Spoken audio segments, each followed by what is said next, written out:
Estás escuchando La Mañana con Vos por la Radio Pública de Marcos Paz. Un pueblo, todas las voces.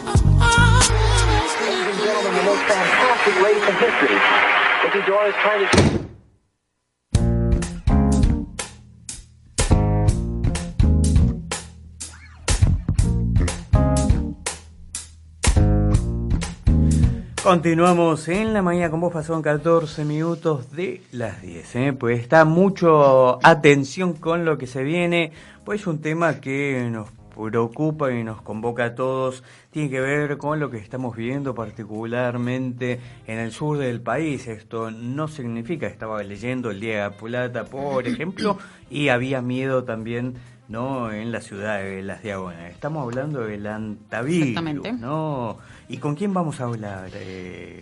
Vamos a hablar con Sí. Juan Pablo Stagnaro, que es médico infectólogo y es además miembro de la Sociedad Argentina de Infectología, ¿no? Un poquito para que nos desasne de esta cuestión, entender qué es, de qué se trata, cómo se contagia, ¿no? Y también evitar esto que mencionábamos antes, Bernardo, de la psicosis y en realidad Claro. estar informados Sí. y entender bien de qué es lo que se trata. Juan Pablo Stagnaro, bienvenido a Radio Pública de Marcos. Pasa mañana con vos, te saludan Victoria, Alarcón y Bernardo Elfman. ¿Cómo estás?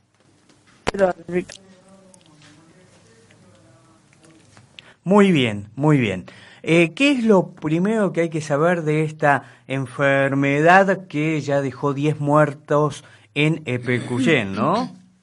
Bueno, lo primero que hay que saber es que la enfermedad la conocemos ya hace unos 30 años, que está digamos, en Argentina y que lamentablemente no creemos que se vaya a erradicar en los próximos años. Una enfermedad que se sabe que ha producido muertes, que tenemos más o menos 100 casos por año, y lo que está cambiando y nos está aumentando el alerta es que está más demostrado la posibilidad de la transmisión de persona a persona. Claro, claro. Claro, y eso significaría, digamos, que puede multiplicarse con mayor facilidad y más rápido. Claro, exactamente. Una patología sea de transmisión respiratoria le da la potencialidad epidémica de aumentar rápidamente el número de casos. Claro. Y ahora te consulto, este entonces no es un virus nuevo. No. En la Argentina ya tuvimos brotes de hantavirus en principio de la década del 90, en el Bolsón, en el año 96. Sí. Tuvimos y tenemos casos de hantavirus en región 11, en la ciudad de La Plata, y bueno, otras regiones del país, por ejemplo, Misiones, Salta, Jujuy, el sur, Chubut, Neuquén, son lugares donde normalmente se esperan encontrar casos de hantavirus. Digo, ¿y siempre son mortales? La tasa de letalidad, o sea, la cantidad de personas que se mueren por hantavirus que tienen la enfermedad confirmada, varía entre un 20 y un 40%. O sea que son enfermedades que pueden producir la muerte. ¿Sí? Claro. Digo, ¿y cómo darnos cuenta? Porque uno lee, los síntomas son muy similares a una gripe, ¿no? En algunos casos. ¿Cómo nos damos cuenta o cómo recurrir lo más rápido posible a análisis, ¿no? Que nos den la tecla de lo que uno tiene. Bien, has dado en la tecla con respecto a que los cuadros clínicos son similares a gripe. De hecho, claro. Si nos fijamos en la literatura, desde ese año 96 hasta ahora, han cambiado lo que se llama la definición del caso sospechoso. Cuando hablamos de casos sospechosos es en qué momento o en qué personas particularmente tenemos que sospechar la presencia de hantavirus. Y el problema es que muchas veces los cuadros clínicos de hantavirus o de otras enfermedades no son típicas. Claro. Nosotros estamos encontrando casos de hantavirus con manifestaciones atípicas para lo que uno esperaba. El caso de hantavirus severo es por ahí el más fácil de darnos cuenta, pero los casos de hantavirus leves puede ser tranquilamente una fiebre indiferenciada. Entonces lo que está buscando en este momento digamos la Secretaría de Salud y el Ministerio de Salud de Chubut es encontrar la mayor cantidad de personas que puedan tener hantavirus. Por eso es un caso sospechoso tan grande. Es la presencia de fiebre más algún síntoma, por ejemplo, no sé, dolor de cabeza, dolor de músculos, dolor abdominal, náuseas, vómitos, y ponen en hincapié que no tengan síntomas de vía aérea superior. Y esa es una de las formas clínicas de diferenciar hantavirus de otras infecciones respiratorias, como por ejemplo la gripe. Y lo más importante es el contexto epidemiológico. Se busca que esas personas tengan o hayan tenido contacto en lugares donde pueden haber roedores, o hayan tenido contacto con lugares cerrados durante mucho tiempo, o hayan tenido contactos con personas que tengan confirmada la enfermedad. No sé si soy claro. Sí. Y te consulto, digo, alguien en esta temporada, digo, mucha gente ya se va de vacaciones y ha elegido el sur también como destino. Digo, ¿cuáles serían los recaudos que hay que tener para visitar estos lugares en donde hay casos confirmados? Bien, primero, el más importante por ahí es diferenciar a aquellos que se van en carpa y a aquellos que no se van en carpa. Los que no se van en carpa y que van a hoteles o a lugares, digamos, departamentos, al momento que llegan, si el departamento ha estado cerrado, hay que abrirlo, dejarlo airear unos 30 minutos a una hora y después recién poder hacer una limpieza. La idea es que esos primeros 30 minutos la persona cuando ingrese al departamento use algún pañuelo mojado para evitar tener contacto con, digamos, con el polvo que se hace cuando entramos en un lugar que ha estado cerrado por mucho tiempo. También tener en cuenta que la basura tiene que estar cerrada en bolsas, que la basura tiene que estar eliminada correctamente, digamos, si hay servicios de recolección de basura, por lo menos a unos 30 metros donde la persona está durmiendo. Si se va en carpa, verificar el entorno donde van a colocar la carpa para que no vean evidencia, por ejemplo, de basura. La basura atrae los roedores, claro, y eso aumenta la probabilidad de tener contacto. En realidad, para que las personas, si quieren leer o estar más al tanto de cómo es la transmisión del hantavirus, la Secretaría de Salud del Gobierno de Nación hizo unas recomendaciones para la población de hantavirus, también disponibles en la página del Ministerio de Salud de Chubut o en la página de la Sociedad Argentina de Infectología. Ahí tienen todo el listadito de actividades a realizar. La más importante por ahí es la que comenté, la de tener cuidado con los ambientes cerrados. Y obviamente lavado de manos continuamente, ya sea con agua y jabón o alcohol en gel. Ajá. Uno de los temas que vos ahí planteaste es porque todo se transforma en un polvillo que en definitiva es lo que transmite de este roedor a quienes pueden ser contagiados y después de persona a persona.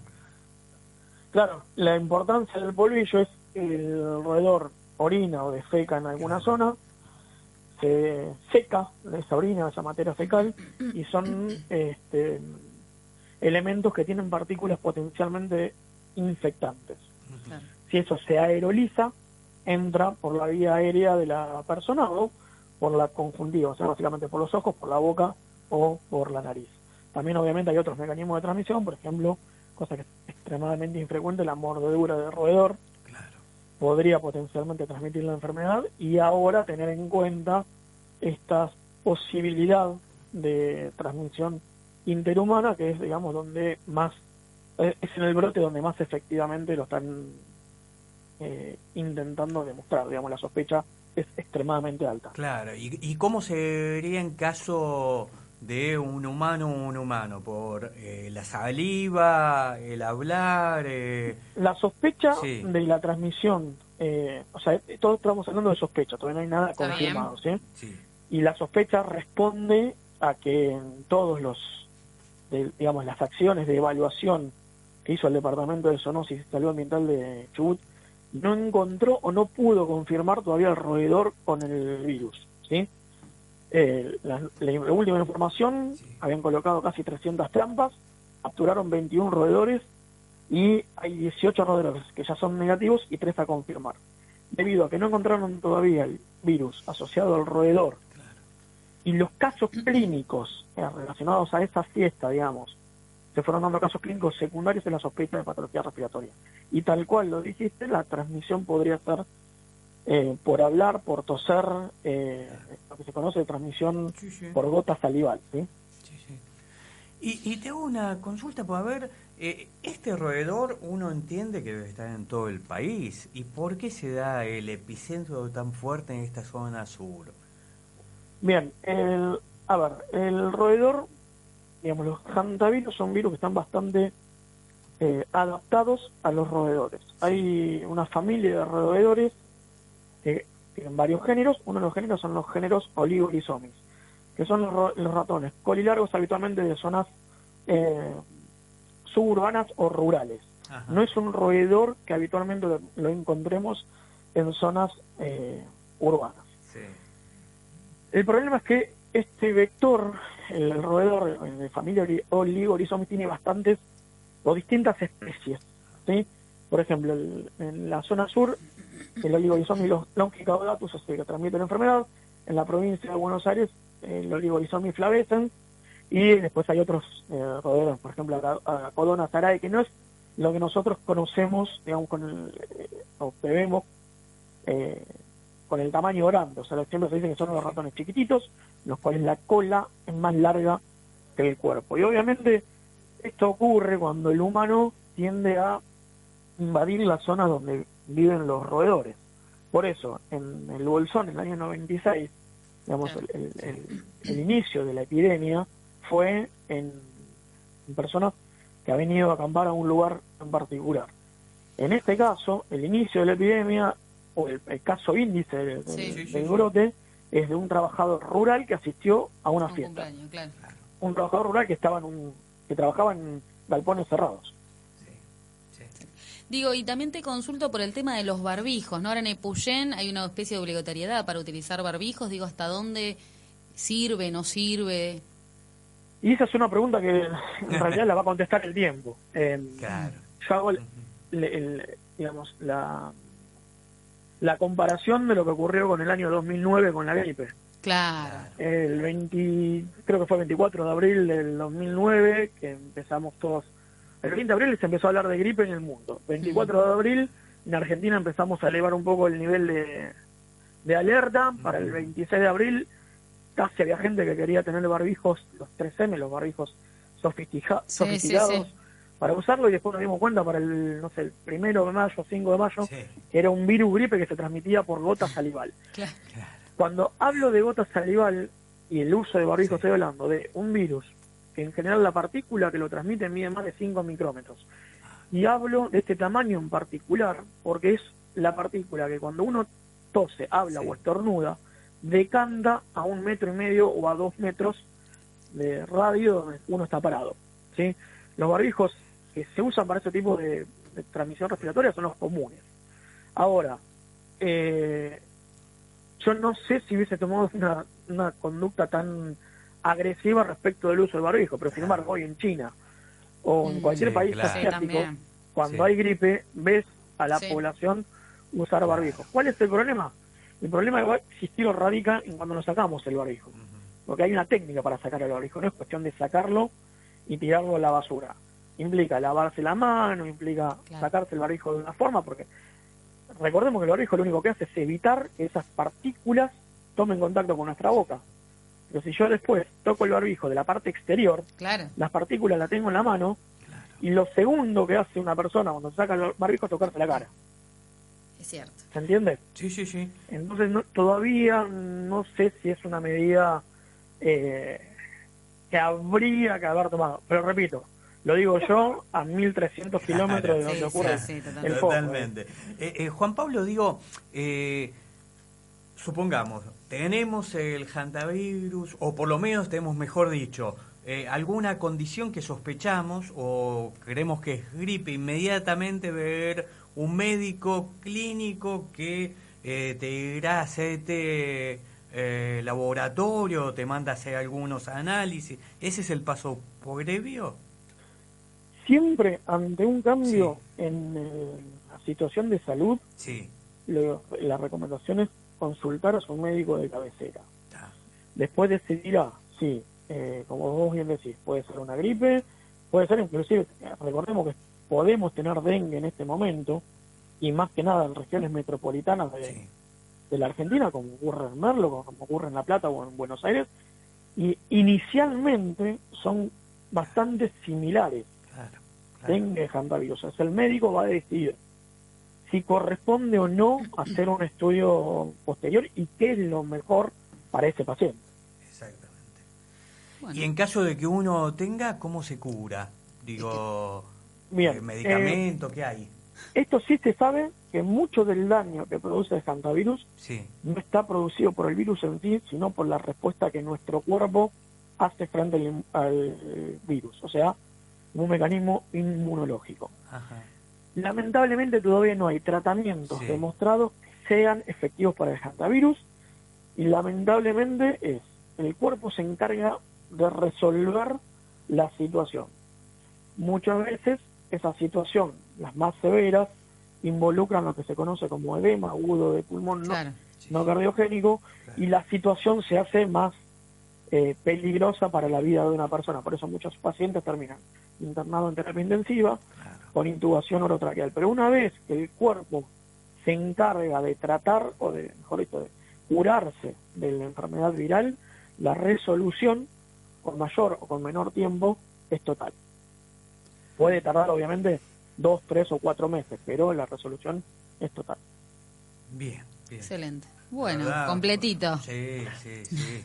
No, un tema que preocupa. Por último, digo, ¿estamos cerca de alguna epidemia o cómo se maneja esto? Digo, cuando uno dice es endémico, es epidémico, no sé.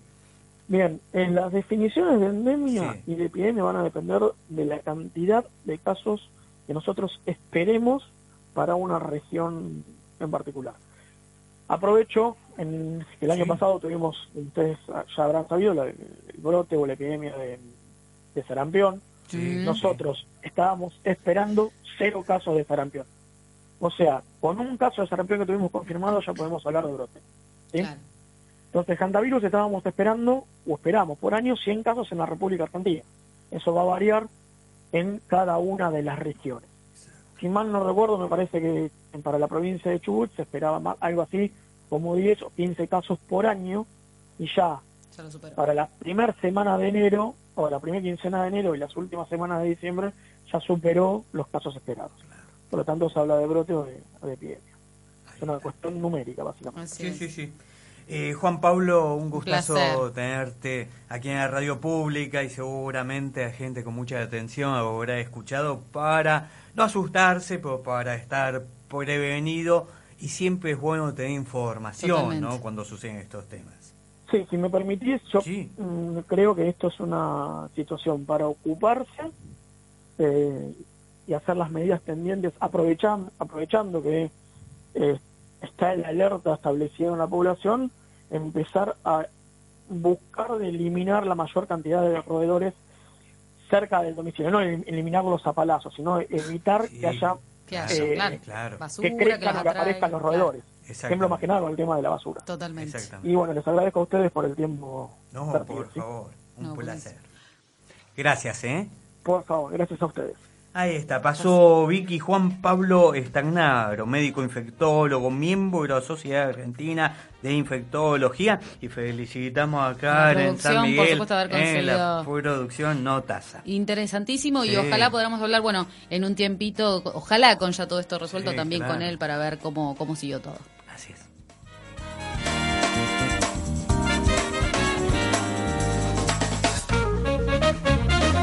La Mañana con Vos. Seguinos en Facebook y escuchanos a través del www.radiopublica.marcospaz.gov.ar.